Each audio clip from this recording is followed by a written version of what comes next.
कडे पुन्हा एकदा जातोय। मुसळधार पावसामुळे महाडमध्ये पूरस्थिती निर्माण झाली आहे। बाजारपेठेतल्या काही भागामध्ये पुराचं पाणी शिरलंय। वाहनांचं आता नुकसान टाळण्यासाठी वाहनं महामार्गावर आणण्यात आली। मुंबई गोवा महामार्गावर अशी वाहनं उभी केली जातात।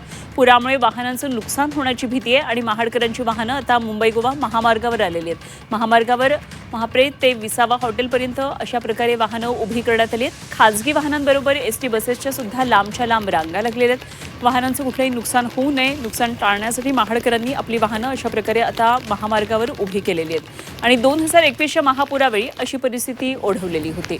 मोठ्या प्रमाणामध्ये महाडमध्ये पाऊस आहे। खरं तर महाडमधली पुराची स्थिती आपल्याला माहिती आहे। खोलगट बशीसारखा महाडमधला तो आकार आहे, त्यामुळे शहरामध्ये प्रचंड मोठ्या प्रमाणामध्ये पाणी साचतं आणि अशावेळी वाहनधारकांचं मोठं नुकसान होतं। त्यामुळे अशा एक्सप्रेसवेवर त्यांनी ही वाहनं पार्क केलेली आहेत। आपण पाहतोय लांबच्या लांब रांगा या वाहनांच्या दिसतात आपल्याला।